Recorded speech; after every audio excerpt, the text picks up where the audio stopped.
Hi this is Satish.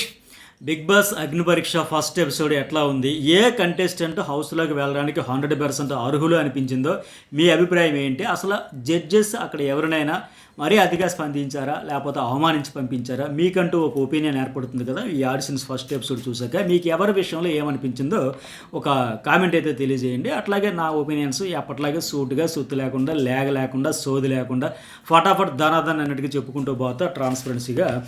ఇక ఇంకోటి ఏమంటే, వీడియో చూసే ముందు లైక్ కొట్టండి, అట్లాగే హైప్ ఇవ్వండి. ఈ బిగ్ బాస్ అప్డేట్స్కి సంబంధించి ఎప్పట్లాగే ప్రతి సీజన్ లాగే ఫస్ట్ అన్ని అప్డేట్స్ మీతో షేర్ చేసుకుంటా. So news bowl and journalist Satish channels అయితే సబ్స్క్రైబ్ చేసుకోండి. ఇక ఫస్ట్ వచ్చిన అమ్మాయి శాలిని అనే అమ్మాయి. నిజంగా ఫస్ట్ ఆవిడ ఆడిషన్ వరకు, ఆవిడకి జరిగిన అక్కడ మనం చూసిన ప్రాసెస్ వరకు అయితే 100% సూపర్ హిట్ అనే చెప్పాలి. ఆ అమ్మాయి కూడా హౌస్లోకి వెళ్ళడానికి అర్హురాలే నాకు అనిపించింది. ఎందుకంటే ఆవిడకి జరిగిన ఈ ఆడిషన్స్ ఎపిసోడ్ వరకు మనం చూసుకుంటే, ఒక కంటెస్టెంట్గా హౌస్లో ఒక కంటెస్టెంట్ నుంచి మనం ఎలాంటి ఎమోషన్స్ అన్నీ, ఎలాంటి సిచ్యువేషన్స్ అన్నీ చూడాలో అన్నీ కూడా పరీక్షలు అయితే ఇక్కడ అయిపోయినాయి అనిపించింది. ఇక్కడ ఆ అమ్మాయి కూడా చాలా పాజిటివ్గా ఉంది, అలాగే మెచ్యూర్డ్గా బిహేవ్ చేసింది, స్ట్రాంగ్ ఆన్సర్ చెప్పగలిగింది, ఎమోషన్ ఫీల్ అయ్యింది. అట్లాగే ఆవిడ చెప్పిన ఆన్సర్స్ కూడా కొన్ని చెబితే చూస్తే ఆవిడ ఖచ్చితంగా హౌస్లో ఉండడానికి అర్హులని ఎందుకు అనిపించిందంటే, ఆస్ట్రేలియా నుంచి వచ్చిందంట. అక్కడ జాబ్ ఏంటంటే సీనియర్ సిటిజన్స్కు సర్వీస్ చేసేది. చాలా టఫ్ టాస్కే అది. డిఫరెంట్ పీపుల్ ఉంటారు కనుక వాళ్ళందరినీ నేను చూసుకుంటా, కేర్ తీసుకుంటా, హ్యాండిల్ చేస్తూ ఉంటాను కనుక అదొక ఎక్స్పీరియన్స్ కనుక ఇక్కడ హౌస్లో కూడా అట్లాగే డిఫరెంట్ పీపుల్ ఉంటారు కనుక వాళ్ళకే నాకు ఆ ఎక్స్పీరియన్స్ ఉపయోగపడుద్ది అని చెప్పింది కదా. ఇది 100% ఫ్యాక్ట్. ఇప్పుడు సీనియర్ సిటిజన్స్ను చూసుకునేటప్పుడు, వాళ్ళ గురించి కేర్ తీసుకునేటప్పుడు, హ్యాండిల్ చేసేటప్పుడు ఖచ్చితంగా ఎవరికైనా ఓపిక, సహనం అనేది ఉండాలి. వాళ్ళ మీద ఒక రెస్పెక్ట్ ఉండాలి. ఆ ఎక్స్పీరియన్స్ అవంతా నాకు ఇక్కడ ఉపయోగపడుద్ది అన్నట్టుగా నిజంగా ఇక్కడ ఆవిడ అదే ఎక్స్పీరియన్స్ ఇంప్లిమెంట్ చేయగలిగితే ఖచ్చితంగా అడ్వాంటేజే. ఎందుకంటే ఇక్కడ కూడా హౌస్లో కూడా చాలా ఓపిక, సహనం ఉండాలి. ఆ రెస్పెక్ట్ కూడా ఇచ్చిపుచ్చుకుంటూ ఉండాలి కనుక ఖచ్చితంగా ఆవిడకి అడ్వాంటేజ్ అవుద్ది అని నేను అనుకుంటున్నా. మరి ప్రాక్టికల్గా ఎంతవరకు ఆవిడ సక్సెస్ అవుతుందో చూడాలి. అట్లాగే ముఖం మీద మాట్లాడేస్తా, స్టాండ్ తీసుకుంటాను. ఎందుకంటే ఇది కూడా అవసరమే బిగ్ బాస్ హౌస్కి. ఫటాఫట్ ధనాదని చెప్పాలి. ఒకవేళ తప్పైతే ఎస్ నా వల్ల పొరపాటు జరిగింది అని ఒప్పుకోవాలి. ఆ గట్స్ కూడా కనిపించాయి. ఇంకా పర్సనల్ లైఫ్ గురించి కూడా రిలేషన్షిప్ అయితే స్ట్రక్ అయ్యింది. ఒక దశలో అతను నాకు కంఫర్ట్ కాదు అనిపించింది, మేడ్ ఫర్ ఈచ్ అదర్ కాదు మేము అనిపించింది అని చెబుతూ ఇక్కడ ఆవిడ ఇండిపెండెంట్గా కూడా ఎంత స్ట్రాంగ్, నేను డిపెండెంట్ పర్సన్ కాదు అని చెప్పింది కూడా కరెక్ట్గా బెటరే కదా. ఆ క్వాలిటీ కూడా ఉండాల్సింది అనిపించింది. ఇక్కడ చెప్పినంతవరకు అయితే ఓకే. మరి హౌస్లోకి వెళ్ళాక ఇప్పుడు ఏవైతే మనకు అన్ని గుడ్ క్వాలిటీస్, పాజిటివ్ వైబ్ అనిపించింది, ఇవన్నీ ఎంతవరకు అక్కడ సిచ్యువేషన్స్లో హ్యాండిల్ చేయగలుగుతుందో కానీ, అవన్నీ ఎంతవరకు ప్రదర్శించగలుగుతుందో కానీ ఇక్కడ వరకు అయితే అప్పుడు సూపర్ హిట్టే. ఎందుకంటే ఇంకేముంది, బ్రేకప్ అయింది కనుక ఇప్పుడు విడిపోయినారు కనుక ఈ అమ్మాయి ఎక్కువ రోజులు ఉండలేదు, వెళ్ళిపోద్ది అంటే వెళ్ళిపోతుంది అనే వాళ్ళు అందరూ వెళ్ళిపోయారు. బట్ నేను మాత్రం డిపెండెంట్ కాదు, నేను ఇండిపెండెంట్ అంటూ అక్కడే ఆస్ట్రేలియాలోనే ఇన్ని సంవత్సరాలు ఉన్నాను, ఇప్పుడు దీనికోసం వచ్చానండి అంటే నిజంగా ఓకే. నేను ఒక రిలేషన్షిప్లోకి వెళ్ళినా, ఆ ఫ్రెండ్షిప్ అంటూ ఉన్నా సరే దాన్ని పక్కన పెట్టేసినా సరే, నా కెరీర్ కోసం నేను ఇండిపెండెంట్గా ఉండాలంటే హౌస్లో కూడా అదే కావాలి. హౌస్ అంతా ఏకమైనా నేను మాత్రం ఉంటాను, నా దారిలో నేను నమ్మింది, నేను చూసింది, నేను విన్నది నమ్ముకుంటూ ముందుకు పోతున్నాను, నాకు కాన్ఫిడెన్స్ అయితే ఉండాలి. అది కూడా ఉందని చెబుతూ ఉంది. ఇంకొక హైలైట్ ఏంటంటే ఇప్పుడు ఫోన్లో ఏం చూస్తావంటే అందరూ చూసేవే. ఆ స్పాంటేనియస్గా కూడా బాగుంది. అలాగే ఆ నవదీప్ అక్కడ ఆమె ఫోన్ చూడడానికి ట్రై చేయడం, బిగ్ బాస్ హౌస్లో ప్రైవసీ ఉండదా, తెలియదా ఏంటి అన్నాడు కదా. అక్కడ చాలామంది అనుకుని ఉంటారు, నిజమే కదా, కరెక్టే కదా, అట్లా ఫోన్ చూడకూడదు కదా, వాళ్ళ ప్రైవసీ కదా. అది 100% ఫ్యాక్ట్. మనం కూడా వెళ్ళి చూస్తారా ఏంటి, అదేది ఖచ్చితంగా ఇబ్బంది పెట్టినట్టు ఉంటుంది. బట్ ఆ అమ్మాయి కూడా చాలా మెచ్యూర్డ్గా చెప్పింది, చాలా స్ట్రాంగ్గా చెప్పింది, కాన్ఫిడెంట్గా. నేను మాట్లాడేదానికి తగ్గట్టుగా మీరు చూస్తే ఓకే, ప్రైవసీ ఉంటుంది, అక్కడ డిస్రెస్పెక్ట్ అయితే హ్యాండిల్ చేయాలని, ఇది పర్ఫెక్ట్. ఇప్పుడు ఆవిడ ప్రైవసీ ఉంటుంది, ఆవిడ ఫోన్ చూసేటప్పుడు పర్మిషన్ తీసుకోవాలి, ఆవిడ వద్దు అనేటప్పుడు ఖచ్చితంగా మానేయాలి. అంతే తప్ప రెస్పెక్ట్ ఇవ్వకుండా డిస్రెస్పెక్ట్ చేస్తే నేను ఒప్పుకోను, నేను దానికి సిద్ధంగా లేను అని క్లియర్గా, ఫెయిర్గా, పర్ఫెక్ట్గా, స్ట్రైట్గా, ముక్కుసూటిగా ఆవిడ ఇందాక మాటల్లో చెప్పినట్టుగానే నేను ఏదైనా ముఖం మీదే మాట్లాడతాను, స్ట్రైట్ ఫార్వర్డ్ అని చెప్పింది కదా. ఇక్కడ మరొకసారి ప్రూవ్ చేసింది లైవ్లో.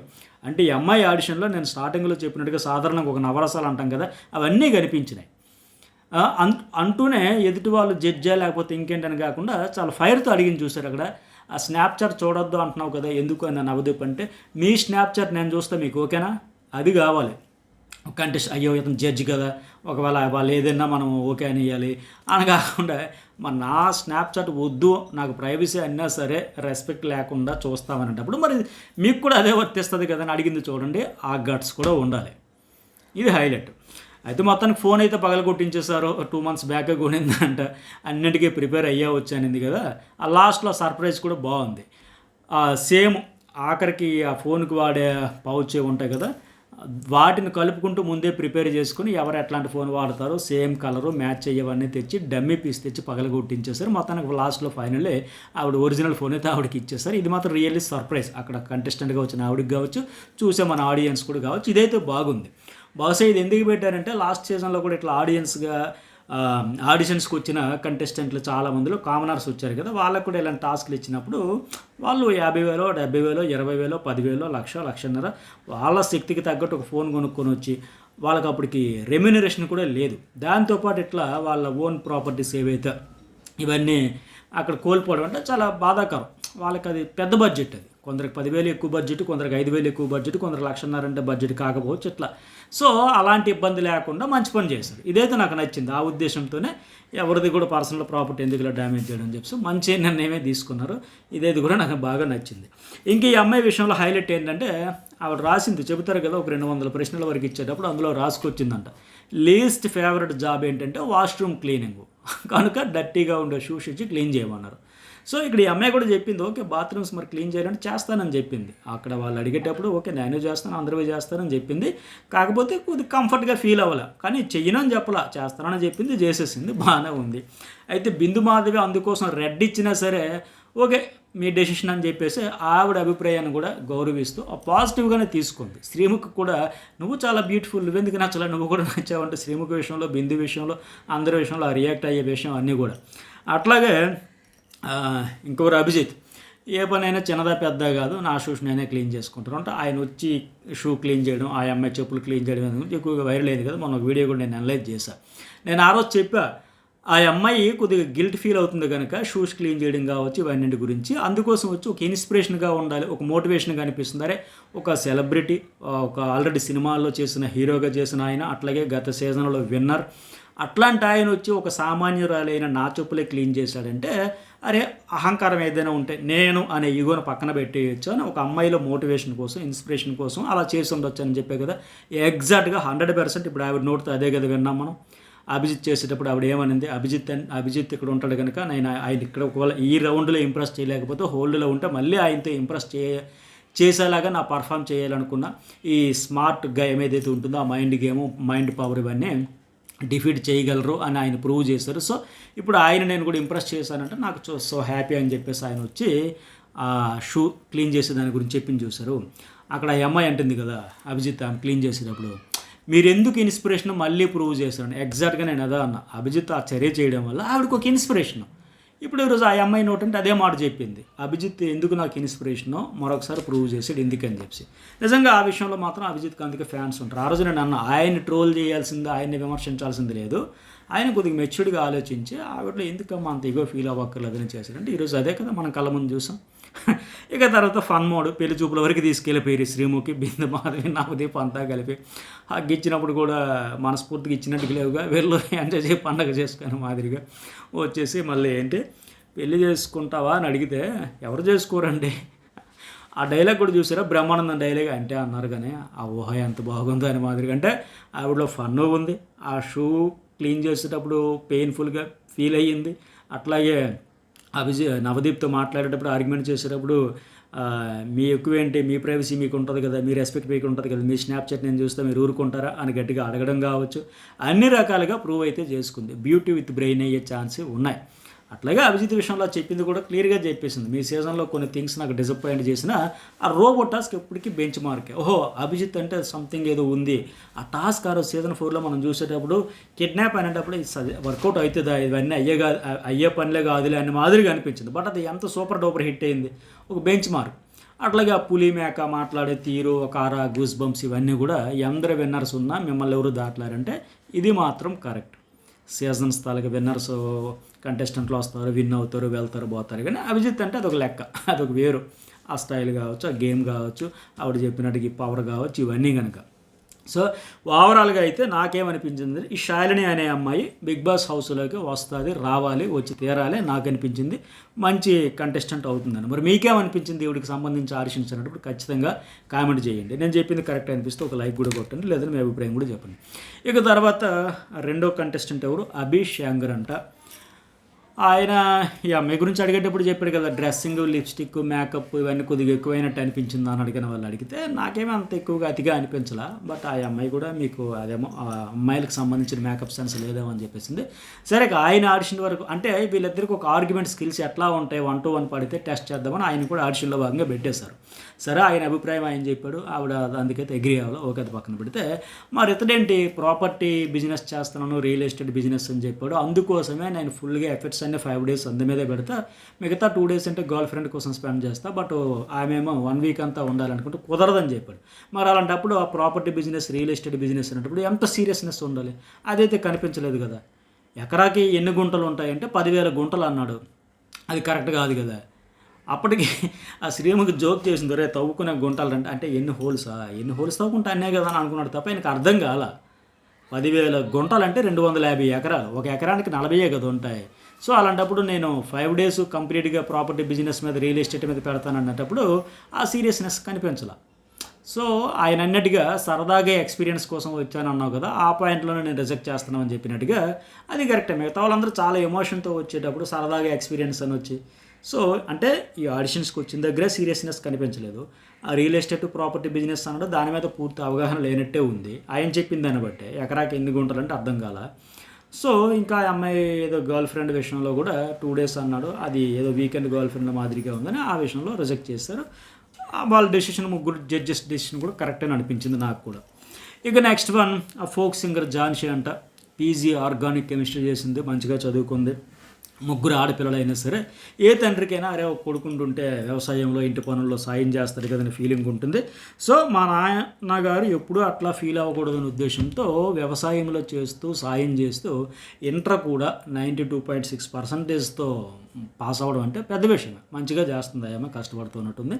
అట్లాగే ఆ ఫోక్ సాంగ్ వాయిస్లో కూడా ఒక వైబ్ ఉంది. మరి ఇంతవరకు నేను ఆవిడ పాటలు ఏమి వినలా. మరి ఇప్పుడు ఈరోజు ఈ ఎపిసోడ్లో అదే 1 hour ఎపిసోడ్లో అయితే మంచిగానే పాడింది, మట్టిలో మాణిక్యమే నిజంగానే. అయితే ఈ అమ్మాయిలో కొంత నేను అనుకున్న అన్నీ బాగానే ఉన్నాయి, ఓకే, ఫ్యామిలీ పరిస్థితులు అర్థం చేసుకొని అన్ని రకాలుగా మనం ప్రూవ్ చేసుకొని కష్టపడుతుంది, తెలివి ఉంది, గట్స్ ఉన్నాయి, చదువు ఉంది, అన్నీ ఉన్నాయి, ఓకే. కానీ బిగ్ బాస్ హౌస్కి కావాల్సింది అంతకు మించి కదా, అతి కావాలి, వీ వాంట్ అతి అంటారు కదా, అది ఉందా లేదా అనుకునే దానికి శ్రీముఖి కూడా టెస్ట్ చేసేసింది. అన్నీ బాగానే ఉన్నాయి కదా, మంచి దానిలో మంచి వాళ్ళకి కుదరదు, అక్కడ నడవదు, అక్కడ గయ్యాల గంపలే కావాలమ్మా బిగ్ బాస్ హౌస్ అన్న మాదిరిగా. మరి తిక్క జనాలు వస్తారు, నామినేషన్స్ ఉంటాయి, మరి ఏం చేస్తావంటే దానికి కూడా ట్రై చేసింది మ్యాక్సిమం. అందుకోసం నవదీప్ ఆల్రెడీ ఇంప్రెస్ అయ్యాడు. ఆవిడ ముగ్గురు ఆడపిల్లలు అయినా సరే ఫ్యామిలీ కోసం నిలబడడం, చదవడం అన్ని రకాలుగా చూసి అప్పటికే బిందుమాధవ్ కూడా ఇంప్రెస్ అయిపోయింది. అట్లాగే అభిజిత్ కూడా అయ్యాడు. ఆ అమాయకత్వం, ప్యూర్ సోల్ అంతా బాగానే ఉంది. మంచి పాయింట్ ఇక్కడ అతను హైలైట్ చేసి చెప్పాడు, ఎంత బాగా అబ్జర్వేషన్ చేశాడు అంటానికి అదొక ఉదాహరణ కదా. మీరు శ్రీముఖితో ఆర్గ్యుమెంట్ చేసేటప్పుడు అంతవరకు మీరు, శ్రీముఖి గారు, మీరు అనేదాన్ని టక్కన నువ్వుకి షిఫ్ట్ అయ్యావు కదా, అది అవసరం. Exactly correct. బిగ్ బాస్ హౌస్లో ఎవరికి తగ్గట్టు అక్కడ సిచ్యువేషన్ వచ్చేటప్పుడు నువ్వా నేను అన్నప్పుడు అలాగే మాట్లాడాలి, అంతే తప్ప ఇంకో సందర్భంలో అయితే మీరు గారు అనొచ్చు, ఓకే. కానీ అక్కడ ఏంటి, అంతవరకు జడ్జిగా శ్రీముఖి ఉంది కాబట్టి మీరు గారు అంటూ రెస్పెక్ట్ ఇస్తే, నాకు నువ్వా నేనా, నువ్వు ఉండాలి, నేను ఉండాలి, నువ్వు పోవాలి అనేటప్పుడు నువ్వా నేను తేల్చుకున్నప్పుడు అదే భాష కరెక్ట్ అని పర్ఫెక్ట్గా చెప్పాడు. ప్రతి ఒక్కరికి మర్యాద ఇవ్వకూడదు, టైం వచ్చినప్పుడు ఎవరి ప్లేస్ ఏంటి అని చూపించాలనేది. ఎందుకంటే ఇక్కడ బిగ్ బాస్ హౌస్లో మెయిన్ ఏంటంటే సర్వైవ్ కావాలంటే అదే లక్షణం ఉండాలి. సో ఆ అమ్మాయికి పాజిటివ్ వేలోనే సైన్ ఆఫ్ ఎంకరేజ్మెంట్ అని చెబుతూనే సో సానబట్టాలని రెడ్ ఇచ్చాడు, అది మంచిదే. అభిజిత్ అయితే ఆవిడికి గ్రీన్ ఇవ్వకుండా మంచి పని చేశారు. ఇప్పుడు బిందుమాధవి, నవదీప్ కూడా ఇద్దరు గ్రీన్స్ ఇచ్చేస్తారు. ఇతను కూడా గ్రీన్ ఇచ్చింటే అమ్మాయి బెందాస్ టాప్ 15లోకి వెళ్ళిపోయినా రిలాక్స్ అయిపోద్ది. ఇప్పుడు ప్రెజర్ ఉంటుంది, ఆ ప్రెజర్ ఉండేటప్పుడే ఆవిడ మరింత షైన్ అవుద్ది. సో మంచి పనే చేశాడు. ఆ అమ్మాయి కూడా ఉంటుందేమో అనుకుంటున్నాను. టాప్ 15లో అయితే ఉంది, మరి హౌస్లోకి వస్తే బాగుంటుందా, వచ్చే అర్హురాలా కాదా, మీకేమనిపించింది ఆ సింగర్ ఝాన్సీ అనే అమ్మాయి విషయంలో కూడా కామెంట్ అయితే పెట్టండి. ఇక 4th పర్సన్ ఉప్పల్ బాలు, ఇతని గురించి చాలా దారుణంగా అవమానించారు, అంత ఇన్సల్ట్ చేయడం ఏంటని ఎక్కువగా ఇప్పుడు నెగిటివ్ అయితే జడ్జెస్ విషయంలో కూడా నడుస్తూ ఉంది. అయితే మరి నా అభిప్రాయం కూడా చెబుతా, మరి మీకేమనిపించింది కూడా ఖచ్చితంగా మీ అభిప్రాయాన్ని తెలియజేయండి మంచి భాషలో. అయితే ఉప్పల్ బాలు ఏమంటాడంటే, నా బాడీ లాంగ్వేజ్ ఇప్పుడు రెగ్యులర్గా ఆయన వీడియోలో చూపించే లాంగ్వేజ్ బాడీ లాంగ్వేజ్తో నన్ను ఇట్లా చేయడం వల్ల డిఫరెన్స్ అనుకుంటారో అది కాదు నేను అని ప్రూవ్ చేసుకునేదానికి వచ్చానన్న మాదిరిగా చెబుతూ ఫంక్షన్స్కి వద్దు, ఫ్యామిలీలో అందరూ చుట్టాలు అందరూ అవాయిడ్ చేస్తారు, బట్ నేను బతకాలి కదా, తినాలి కదా, నాకు నచ్చినట్టు నన్ను బతకాలనుకుని జెన్యున్గా రీల్స్ వీడియోస్ చూసుకుని నాకు తోచిన వేలో వీడియోస్ చేసుకుంటూ ఆ డబ్బులతో నేను బతుకుతూ మా ఫ్యామిలీకి కూడా పంపించాను. తప్పేముంది? ఇప్పుడు ఆయన బతకాలి కదా, సర్వైవ్ అవ్వాలి కదా. అతడు ఎవరినో నొప్పించి, ఇబ్బంది పెట్టి, హింసించి, బాధించి, వేధించి ఇది చేయట్లేదు కదా. ఆయనకి ఇప్పుడు ఉద్యోగాలు బయట దొరకట్లే, ఎవరు ఇవ్వట్లే, ఇచ్చే పరిస్థితి లేదు. సెల్ఫ్ ఎంప్లాయ్మెంట్ చూసుకున్నాడు, తన కాళ్ళ మీద తను నిలబడ్డాడు. అతనికి ఫ్యాన్స్ ఇప్పుడు నవదీప్ అన్నట్టుగా వికిలి వీడియోసే కదా, నీకు కూడా ఫ్యాన్స్ ఉన్నారనుకుంటున్నా, నా ఫ్యాన్స్ చాలామంది కోరుకుంటున్నారంటే బిగ్ బాస్లో వెళ్ళాలంటే, నీకు కూడా ఫ్యాన్స్ ఉన్నారని అనుకుంటున్నావా, చీప్ ఎంటర్టైన్మెంట్ కదా అంటే. మరి ఇప్పుడు అన్నీ ఇప్పుడు ఈ నవదీప్ వీళ్ళందరూ సినిమాలు చేస్తారు. ఒక ఎగ్జాంపుల్, ఇప్పుడు అక్కడ ఫ్యాన్స్ కాకపోయినా ఫాలోవర్స్ అయితే అంటే సరిపోయేది. నీ ఫాలోవర్స్ అని ఫ్యాన్సే కాకపోవచ్చు, వాళ్ళకి ఉప్పల బాలకు ఉండేవాళ్ళు ఫాలోవర్స్ అయితే ఉన్నారు కదా, వాళ్ళు కూడా ఆయన ఎంటర్టైన్మెంట్ని ఎంజాయ్ చేస్తూ ఉన్నారు. కొన్ని పాపులర్ ఇప్పుడు జబర్దస్త్ లాంటి కొన్ని ఉన్నాయి, అదేమన్నా అద్భుతమైన ఎంటర్టైన్మెంటా, చీప్ ఎంటర్టైన్మెంట్ కాదా? డబుల్ మీనింగ్, అగ్లీ, హద్దులు దాటిన పంచులు, డైలాగులు, సెటైర్లు, దానికి ఆహా ఓహో అని టీఆర్పీలు, బ్రహ్మరథం బట్టి ఇట్లా కొన్ని షోలు లేవా చీప్ ఎంటర్టైన్మెంట్? మరి ఇది ఎన్ని సంవత్సరాలు వేలేసింది, ఇప్పుడు కొద్దిగా తగ్గినట్టుంది. కానీ మరి ఇప్పుడు నవదీప్ కూడా ఐస్ క్రీమ్ అనుకుంటా ఒక సినిమా, అందులో కూడా ఆయన చేసింది ఏంటి, ఏం క్యారెక్టర్ అది పాత్రపరంగా నేను చేశానని చెప్పొచ్చు, మరి కరెక్ట్ కాదు కదా. ఇప్పుడు ఉప్పల్ బాలు కూడా చెప్పింది ఏంటంటే, నేను చేసే వీడియోల్లో మీరు అన్నట్టు పోనీ స్టార్టింగ్లో వల్గరిటీ ఎక్కువ ఉండేది, ఆ తర్వాత ఆ ఫీడ్బ్యాక్ తీసుకుని మార్చుకున్నాను అన్నాడు. మంచిదే కదా. లేదు నేను అది వల్గరిటీ కాదు, అద్భుతం, అది అమోఘం అని చెప్పలా. నేను ఆ ఆడియన్స్ తాలకి ఫీడ్బ్యాక్ తీసుకుని చేంజ్ చేసుకున్నప్పుడు ఎంకరేజ్ చేయొచ్చు. విధుబాధ కూడా అక్కడ మీరు ట్రాన్స్ కదా అంటే, లేదు అలా నటించాను అన్నాడు. కానీ అంత ఓపెన్గా అడగాల్సిన పని లేదో అనిపించింది. ఇప్పుడు ఆయన 200 పేజీల ప్రశ్నలు ఇచ్చేటప్పుడు ఆయన గురించి ఏంటని రాసి ఉన్నాడు, చెప్పున్నాడు కదా. పైగా వచ్చేటప్పుడే నేను అది కాదు, నటించాను, యాక్ట్ చేశాను అన్ని తర్వాత కూడా మళ్ళీ ఎంత మొహం మీద అడిగి, ఇప్పుడు ఆయన ఫ్యామిలీ కోసం నేను చేశాను తప్పలేదంటే తప్పే లేదు ఉప్పల్ బాలు అలా వీడియోస్ చేసుకోవడంలో. అయితే నవదీప్ ఇక్కడ ఇంకో మాట అన్నాడు చూడండి, ఇప్పుడు నీలాంటి వారిని పంపించి సమాజానికి ఏం మెసేజ్ ఇవ్వాలి నీకు పంపిదంటే, మరి గతంలో ఏం మెసేజ్ ఇవ్వడానికి ఇద్దరు అనుకుంటా ఒక సీజన్లో ఒకరిని పంపించారు కదా, అదర్ లాంగ్వేజ్ కూడా పంపుతున్నారు కదా. మరి అప్పుడు ఏం మెసేజ్ ఇవ్వడానికి పంపించారు? వల్గారిటీ సినిమాలు ఇప్పుడు ఆయన ఐస్ క్రీమ్ మూవీలో ఆయన చేసింది ఏంటి? కొన్ని సినిమాల్లో కొన్ని సీన్లు చూస్తే కడుపులో దేవేస్తుంది. అది చీప్ ఎంటర్టైన్మెంట్ కాదా? ఆ డైలాగ్స్ లేవా? సినిమాలన్నీ ఆ సమాజాన్ని ఉద్ధరించి మెసేజ్లు ఇచ్చేస్తూ ఉంటాయి. అంటే వీళ్ళు చేసేకపోయినా ఆ ఇండస్ట్రీ నుంచి వచ్చారు కనుక అది కరెక్ట్గా కాదనిపించింది. పైగా అక్కడ ఆయన నవదీప్ అన్నిటికీ మీ ఇమేజ్ కరెక్షన్ కోసం మీకు ఉపయోగపడుతుంది ఈ షో అని పంపించాలంటే ఓకే, ఆయన ఇమేజ్ కరెక్షన్ చేసుకునేదానికి పెద్ద ప్లాట్ఫామ్ మీద తనకు హెల్ప్ అవుతుందని వచ్చాడు. సో పోనీ అట్లాగే వచ్చాడు అనుకుందాం. మీరు పోనీ ఆ ఇమేజ్ను కరెక్షన్ చేయకపోయినా, ఆ అవకాశం ఇవ్వకపోయినా డ్యామేజ్ అయితే చేయకూడదు కదా. మరీ అంత ముఖం మీద అవసరం లేదు కదా చెప్పాల్సిందే. బాలు నీతో పోల్చుకుంటే చాలామంది వచ్చారు, మేము ఇక్కడ 15 మందినే సెలెక్ట్ చేయాలి, ఆ 15 మందిలో నీకంటే కొన్ని రకాలుగా కొన్ని ఎంటర్టైన్మెంట్ కావచ్చు, డైలాగ్ డెలివరీ కావచ్చు, ఆర్గ్యుమెంట్ స్కిల్స్ కావచ్చు, ఆ డాన్సో ఫిజికల్లో లేకపోతే ఇంకేదో నీకంటే కాంపిటీషన్ ఎక్కువ ఉందయ్యా, నీకు ఇంకా నీ స్కిల్స్ చాలట్లేదని పంపించవచ్చు కదా. మరీ అంత అవమానించి హర్ట్ చేసి బాధపడతారు కదా. ఇప్పుడు ఆయన అందుకే బయటకు వచ్చి నా ఉసురు తగిలిద్ది అని అంత హర్ట్ అవుతా ఉన్నాడు. అంత హర్ట్ చేసి పంపించాల్సిన అవసరం లేదనేది నా ఫీలింగ్. మీ అభిప్రాయం కూడా ఏంటనేది కామెంట్ అయితే తెలియజేయండి. ఇప్పుడు అభిజిత్ కూడా ఏమన్నాడు, మీ ఎఫెక్ట్స్ అన్నీ జెన్యూన్ అనిపించినాయి, సిన్సియరే, కానీ పంపించలేను. మంచిదే కదా. ఆయన బాలు అక్కడేమీ షో చేయలే, డ్రామా చేయలే, యాక్టింగ్ చేయలే. ఉప్పల్ బాలు ఫెయిర్గా అతడు ఏంటనే చెప్పుకున్నాడు, ఎందుకు వచ్చాడో చెప్పాడు, ఆయన పడిన స్ట్రగుల్ చెప్పాడు. ఆ ఫ్యామిలీలో తెలిసిన వాళ్ళలో ఫంక్షన్లో కూడా వద్దని చెప్పేదానికి అవమానాలు చెప్పుకున్నాడు. ఆయన లైఫ్లో ఉండే స్ట్రగుల్స్ అంతా ఫెయిర్గానే చెప్పాడు. మసిపూసి మారడిగా చేయాలి, డ్రామా చేయాలి, సీన్ క్రియేట్ చేయాలని చెప్పాల, సిన్సియర్గానే చెప్పాడు.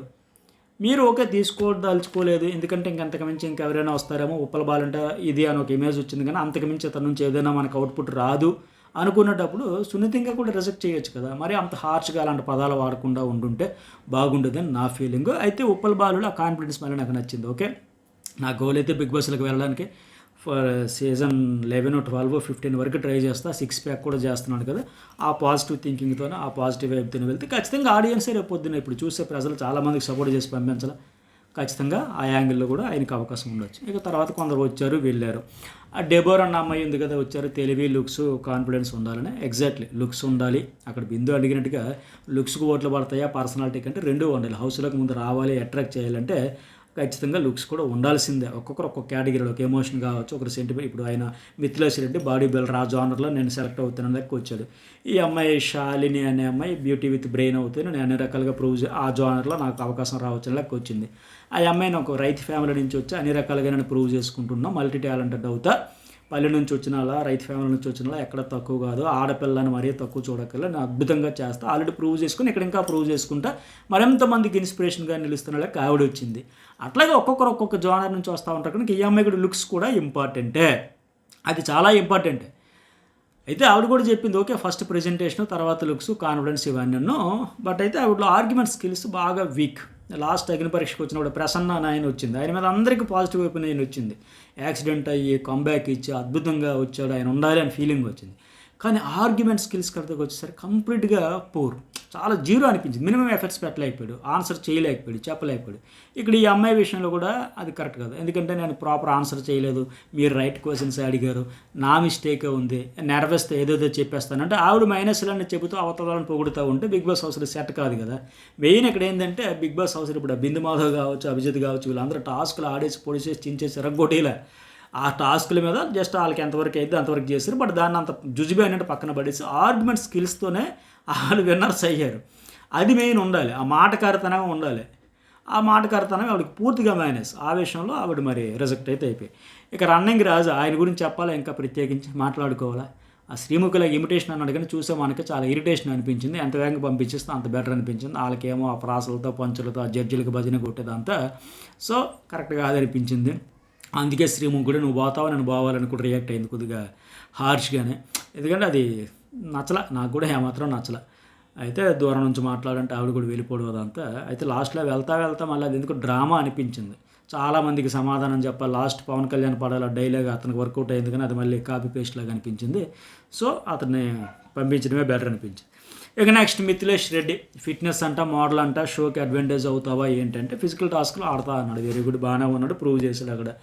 అలాగే అందులో డామినేట్, మెంటల్లీ కూడా టాస్కుల్లో లెవెల్ బెస్ట్ ఇస్తాను, ఓకే. ఎమోషనల్లీ కూడా కంపోజ్డ్, కోపాన్ని కంట్రోల్ చేసుకుంటూ ఆడతా బెటర్ అని. అక్కడ టెస్ట్ పెట్టేటప్పుడు కూడా శ్రీముఖితో ఆర్గ్యుమెంట్స్ కూడా బాగా చేశాడని చెప్పలేం కానీ పర్వాలేదు, ట్రై చేశాడు. ఎందుకంటే అది ఆటోమేటిక్గా సిచ్యువేషన్ డిమాండ్ చేసేటప్పుడు వచ్చే ఫైర్, ఏదో సినిమాలో ప్రభాస్ ఎక్కడ డైలాగ్ ఐస్ పలకలు పగలగొడతాడు కదా, ఫైర్ అనేది కావాలని ప్రదర్శించేది కదా, సిచ్యువేషన్ వచ్చేటప్పుడు ఆటోమేటిక్గా వస్తుంది మాదిరిగా. సో ఇక్కడ ఈరోజు ఈ ఆడిషన్లో ఆ మాత్రమేనా ఆర్గ్యూ చేశాడంటే రేపు పొద్దున అక్కడ సిచ్యువేషన్ నిజంగా వస్తే అన్యాయం జరిగితే ఆ ఫైర్ వస్తుందని నేను అనుకుంటున్నా. అతడు కూడా అర్హుడే. అభిజిత్ కూడా అందుకే కాము, సెటిల్డ్, మెంటల్ యాటిట్యూడ్, మెచ్యూర్డ్ అన్నీ నచ్చినాయంటూ ఆయనకైతే 3 గ్రీన్ అయితే ఇచ్చాను మొత్తానికి. ఆ 30 సెకండ్స్లో చెప్పాలంటే క్యాంపెయినింగ్ చేసుకున్న 3 నాకు గ్రీన్స్ ఇచ్చేసారంటే స్పాంటేనియస్గా అది కూడా బాగుంది. సో ఫైనల్గా ఈ ఫస్ట్ ఎపిసోడ్ చూసిన తర్వాత టాప్ 15కి సంబంధించి ఏ 3 ఎవరైనా అర్హులు అయ్యారు, ఉండాలి అనిపించిందంటే ఆ శాలిని అనే అమ్మాయి, ఈ మిథిలేష్, వీళ్ళిద్దరూ కూడా ఖచ్చితంగా టాప్ 15 అంటే హౌస్లోకి వెళ్ళేదానికి కూడా ఛాన్సెస్ వెరీ హై, 99%, ఇంకా అంతకు మించి అని చెప్పాలి వాళ్ళిద్దరికి. ఆ సింగర్ ఝాన్సీకి కూడా ఛాన్సెస్ అయితే ఉన్నాయి. ఒకవేళ ఆవిడకంటే ఇంకా అన్ని రకాలుగా బెటర్ ఇంకెవరైనా కాంపిటీషన్లో ఆ 15 టాప్ 15లో వచ్చేసారంటే ఆవిడకి ఛాన్స్ తప్పిపోవచ్చు. కానీ ప్రస్తుతానికైతే ఆవిడ కూడా హోప్స్ అయితే ఉన్నాయి. ఆ మిథిలేష్, శాలిని గ్యారంటీ అండి. ఈ సింగర్ ఝాన్సీ కొద్దిగా డౌట్లో ఉంది, ఆవిడ డామినేట్ చేసిన రాకపోతే ఆవిడ కూడా ఉంటుంది. సో ఇది ఫస్ట్ ఎపిసోడ్కి సంబంధించి నా అభిప్రాయం, నా అనాలిసిస్. మరి మీకేమనిపించింది? ఖచ్చితంగా హైప్ ఇవ్వండి, లైక్ ఇవ్వండి, మీ అభిప్రాయం అనేది కామెంట్ రూపంలో తెలియజేస్తా. ఛానల్ అయితే సబ్స్క్రైబ్ చేసుకోండి.